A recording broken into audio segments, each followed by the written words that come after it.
一個離鄉背井嘅澳門女仔喺台灣練咗4年扯鈴，你問我有冇達成最初嘅理想？如果你問翻高三畢業嘅我，大學畢業之後想成為一個點樣嘅人，我絕對唔敢講我要做馬戲演員，更加唔敢講我要企喺太陽馬戲團嘅舞台上。嗰陣嘅我覺得呢啲都離自己太遠啦。我只係一個放咗學之後會喺球場空地練扯鈴嘅人，冇訓練嘅資源，冇馬戲嘅背景，亦都冇咩大成就。嗰陣時嘅舞台其實只存在喺我嘅手機裏面，我只係咁喺熒幕背後偷偷欣賞喺舞台發光嘅人。但係邊個會諗到大學都未畢業，我就真係去過太陽馬戲團，亦都開展咗自己嘅演藝之路。高中嘅我對演藝世界一竅不通，只係睇到演員喺台上嘅光芒，睇唔到背後有幾辛酸。而家嘅我開始反問自己，呢啲就係我當初追求嘅理想啊，咁樣就完成咗啦。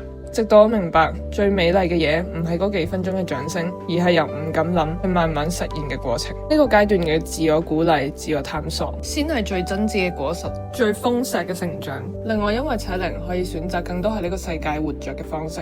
我相信，如果我可以靠自由意志成為理想中嘅人，你都一定可以。如果你心中只係差一句肯定，我會話宇宙令你諗到，即係代表可以做到。勇敢踏出去吧，當初嘅我喺呢度陪住你行。